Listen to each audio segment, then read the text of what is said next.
Voix francophone, le podcast de la francophonie.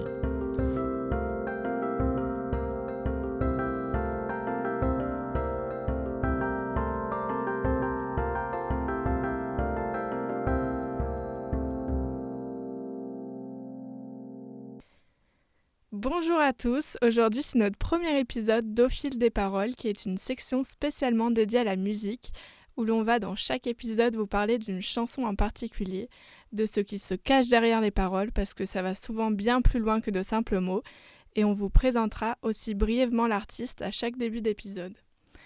Dans ce premier épisode, on a décidé de vous parler de Nekfeu, un rappeur français qui a commencé le rap à l'âge de 17 ans et qui aujourd'hui fait partie des rappeurs les plus appréciés en France. On a choisi sa chanson « Elle pleut » qui fait partie de son album « Les étoiles vagabondes » sorti en 2019. Mais avant de rentrer dans le vif du sujet, j'aimerais vous parler un peu de l'artiste. Nekfeu, d'abord, d'où vient son nom de scène ? Ça vient tout simplement du surnom qu'on lui donne depuis tout petit, Nek, qui est le verlan de son prénom Ken. Puis ça vient aussi du surnom que ses amis algériens lui donnaient au collège, Fennec, la mascotte de l'équipe de foot nationale algérienne, et qui en verlan devient Nekfeu. Bon, maintenant qu'on a éclairci les mystères de son nom de rappeur, on peut passer aux choses sérieuses. Nekfeu a commencé le rap assez jeune, à l'âge de 17 ans, d'abord dans le collectif L'Entourage en 2008, puis la même année, il intègre deux groupes de rap différents, 1995 et le S-Crew. Et c'est vraiment à cette période qu'il se fait connaître et que sa carrière décolle. Nekfeu, on pourrait dire que c'est le rappeur littéraire français de la génération 2000. Il est connu pour ses rimes, ses figures de style. Il cite même dans ses textes des grandes figures de la littérature française comme Maupassant et Zola.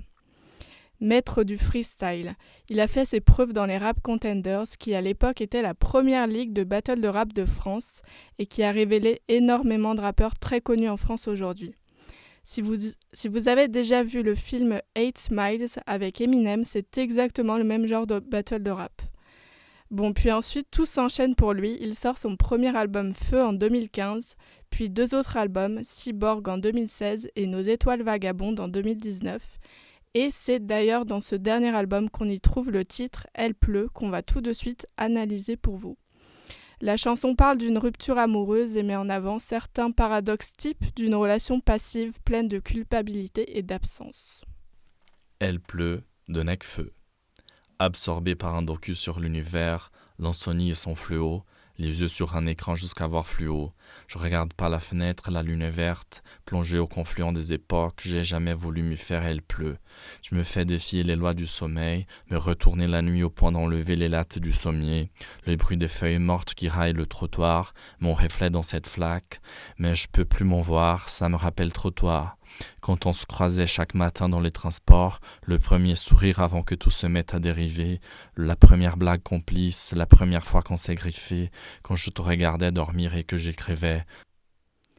Dans ce premier couplet, on voit bien que Nekfeu ne s'est jamais fait à l'idée de la rupture et qu'il est resté, comme il le dit, plongé au confluent des époques. Dans cette phrase, il prend l'image du confluent qui est l'endroit où deux cours d'eau se rejoignent pour n'en former qu'un. Et il remplace cette image par les époques, le passé quand il était encore avec sa copine et le présent où il se retrouve seul après la rupture.